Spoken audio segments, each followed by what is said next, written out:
무엇을 어떻게 해야 되는지 모르겠다라는 거죠. 아이템이라는 것을 다 이렇게 기준으로 해서 나머지 전략들이 쌓아져 올라간다. 나를 어떻게 포장할 수 있을까?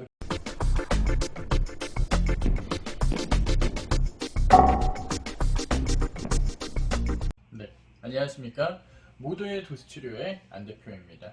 자, 오늘부터는 저희가 이제 물리치료사 선생님들을 위해서 창업 특강을 좀 시리즈물로 쭉 올려보려고 합니다.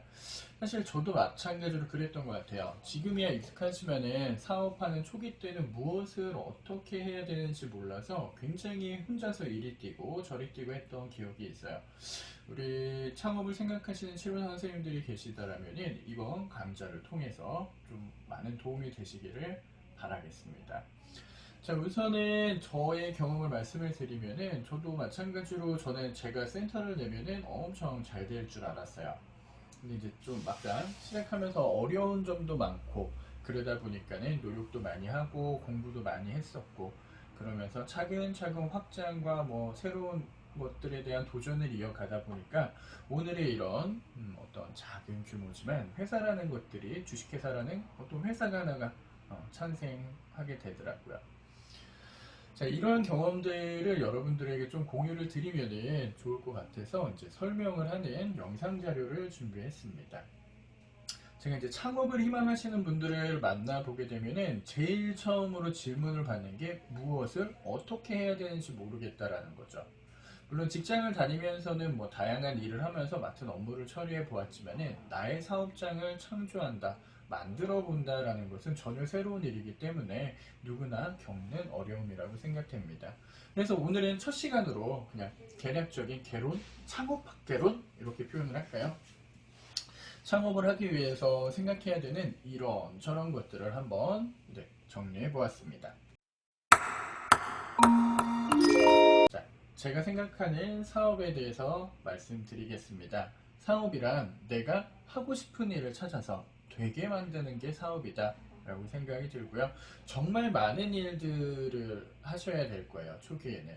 왜냐하면은 아무리 작은 떡볶이집 하나라도 대기업에서 필요한 모든 요소들은 다 가지고 있어야 돼요. 제품 생산부터 시작해서 마케팅, 그리고 기획, 판매, 세일즈 등등 이런 것들은 대기업들은 구조상으로 이것들을 다 나눠서 전문가들이 해요. 근데 이제 규모가 작아질수록 이 모든 일들을 오너 혼자서 처리해야 되는 상황이 놓이게 되죠. 대부분 물리치료 선생님들이 오픈하신 센터는 이 모든 것들을 혼자 감당해야 되는 센터가 됩니다. 그래서 이렇게 수업하거나 치료하는 거는 시간으로 계산을 했지만 그 외에 마케팅, 기획, 무슨 관리, 뭐 세무 처리, 노무 뭐 이런 것들은 전혀 시간으로 생각을 안 하시다 보니 어떤 기획 자체부터 조금 틀어져 있는 오픈 사업 구상이 굉장히 많아요.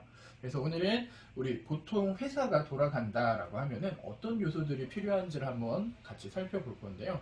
적어도 이 10가지 10대 준비 사항에 대해서는 확실히 준비를 하시고 창업을 하시는 것을 추천드리겠습니다. 각각의 내용을 개론으로 제가 설명을 다 드리긴 할 거예요. 이제 10편이 되겠죠. 근데 오늘은 이 큰 아우트가 뭐뭐가 필요한지를 머릿속에 우선은 집어넣는 시간이라고 생각하시면 될 것 같아요. 자, 첫 번째로 센터 운영 컨셉입니다. 이거 굉장히 중요해요. 그렇죠? 내가 어떤 센터를 크리에이팅 할 것인가, 만들어서 제공할 것인가, 내 센터가 존재하는 이유는 무엇인가, 이러한 것들을 진짜로 나의 인생과 나의 철학, 그리고 나의 지식, 나의 능력을 버무려서 하나의 어떤 아이템이 탄생하셔야 돼요. 그걸 저는 뭐 센터의 컨셉이라고 표현을 하고요. 이런 컨셉이 굳건하게 서 있어야지 이 나머지 9가지가 이렇게 쌓아 올릴 수 있게 됩니다. 그래서 나의 컨셉이라는 중요한 어떤 아이템이라는 것을, 그러니까 나의 아이템이라는 것을 다 이렇게 기준으로 해서 나머지 전략들이 쌓아져 올라간다. 그렇기 때문에 초기에 이 아이템 설정에 대해서 굉장히 많이 고민을 해야 되는데, 우리 치료사 선생님들의 아이템은 다 똑같습니다. 나의 아픈 사람들을 치료해서 돈을 받는다. 너무도 단순하죠. 이거를 조금 더 구체화하면서 생각하는 법을 이제 다음 편에서 제가 강의로 준비해 드리도록 할게요. 자, 두 번째 항목 살펴보겠습니다. 두 번째는 이제 마케팅입니다. 사업은 곧 마케팅에 따라서 좌지우지됩니다. 똑같은 물건을 팔더라도 누가 마케팅을 하고 어떻게 하느냐에 따라서 가격이나 매출 이런 모든 것들이 다 차이가 나요. 사실 일반적인 센터나 뭐 피트니스 쪽에서 일하시는 분들은 이 부분을 되게 잘하세요. 마케팅을 재밌고 뭐 전략적으로. 우리 치료 선생님들이 극도로 약한 부분이 이 마케팅입니다. 기껏 할 수 있는 것 하나가 그냥 인스타 정도, 블로그 뭐 이 정도시죠. 이걸 전략적으로 구사할 수 있는 능력도 사업을 하기 위해선 꼭 필요하고, 치료를 하는 시간이나 환자를 응대하는 시간보다 마케팅을 기획하고 만드는 시간이 훨씬 더 길다라는 사실 꼭 명심해 두셔야 돼요. 생각보다 되게 힘든 작업이고요. 자, 다음은 자금 운영 계획입니다. 내가 이제 사업은 사실 자금이 합니다. 우리나라는 자본주의잖아요. 그래서 돈이 있으면은 무언가 기업체나 사업체가 굴러갈 수 있도록 이렇게 형성되어 있어요. 그렇기 때문에 자금이 정확하지 않다라는 거는 굉장히 불안정한 거죠. 그래서 내가 돈은 한 달에 매출은 어느 정도 올려야 되니까 하루에는 얼마씩 벌어야 될까지 목표가 있어야 돼요. 그러니까 1일 매출 목표, 일주일 매출 목표, 뭐 이러한 정확한 게 있고요. 1일 매출 목표를 한 이틀 정도 달성을 못했다라고 하면은 비상대책회의 같은 거 해야죠. 그렇죠? 이런 것들처럼 이 자금의 흐름을 어떻게 잡아놓고 가야 되는지, 그리고 내가 대출이 많으면 많을수록 이 자금 계획은 더 타이트 해줘야 되겠죠. 그래서 돈의 흐름을 만드는 것, 이런 계획들이 세 번째에 들어가게 되고요. 자, 네 번째는 세금입니다. 우리 직장 다닐 때 한 달에 한 번씩 나라에서 이렇게 돈 떼가잖아요. 되게 많이 떼가는 것 같은데, 이게 직장 생활 나와서 사업하면 더 떼어가는 것 같아요.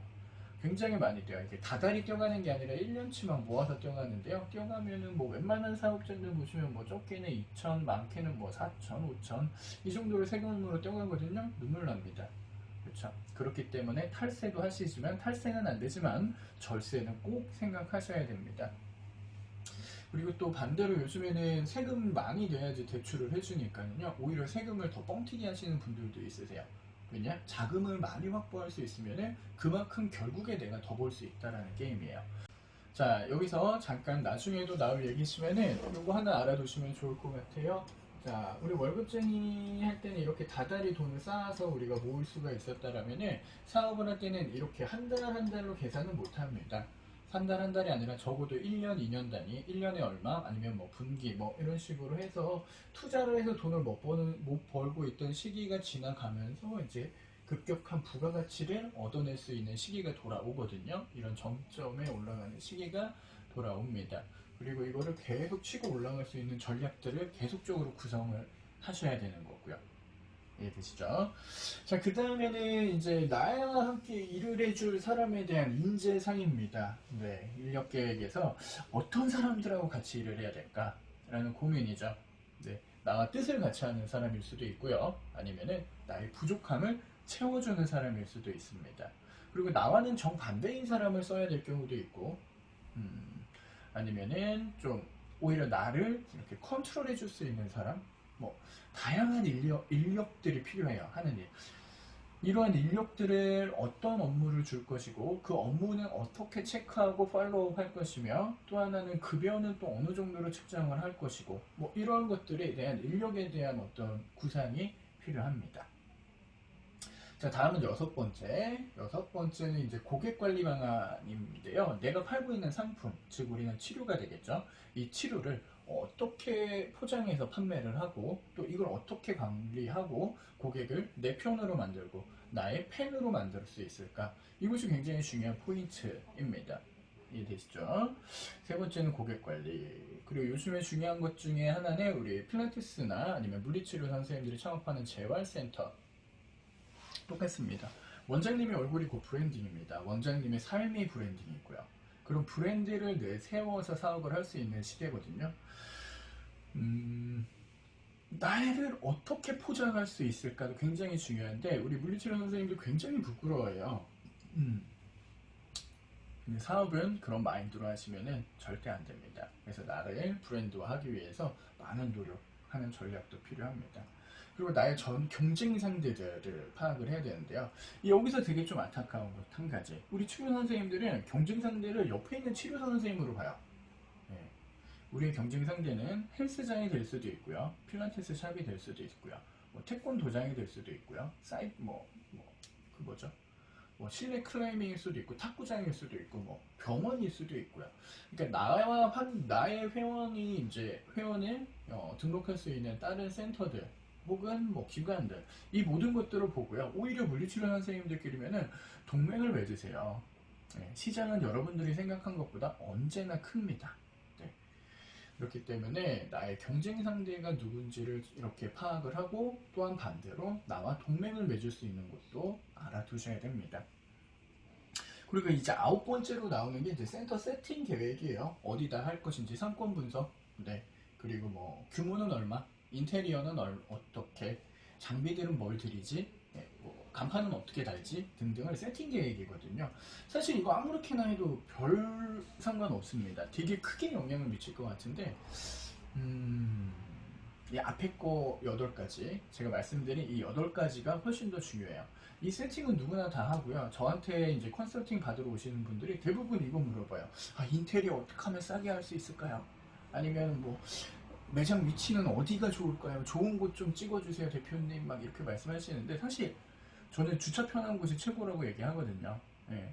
그냥 선생님 브랜딩이 잡히거나 이런 쪽으로 전략이 앞에 게 잘 갖춰져 있으면은 회원은 알아서 유입되고요. 그냥 주차 전용하고 뭐 주차 잘 되는 곳으로 저는 찾으라고 꼭 말씀을 드리거든요. 어쨌든 이런 세팅 계획에서도 어떤 약간의 팁은 있지만은 내 사업이 뭐 전개되는 데 있어서 이 초기 세팅에서 뭐 인테리어나 이런 것들의 평수, 미터 이런 게 조금 뒤틀어졌다고 문제가 크냐? 그렇진 않습니다. 네. 자, 마지막 10번째는 대외 협력 전략입니다. 나 혼자 사업하려고 하시는 분들 되게 많고요. 물리치료 선생님들 서로 연합 못합니다.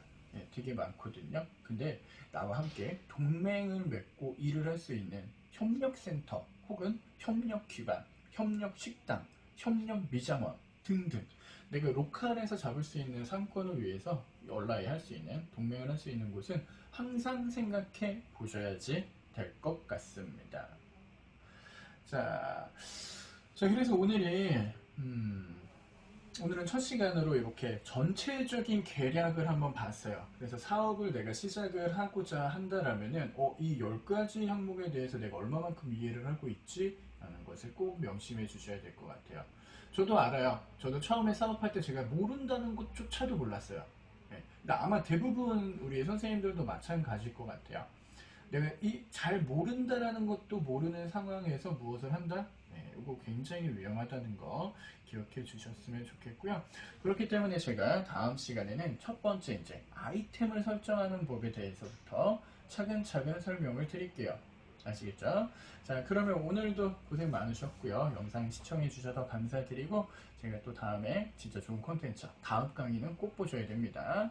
보시고 또 좋은 강의로 찾아올게요. 네, 모두 좋은 하루 되십시오. 감사합니다.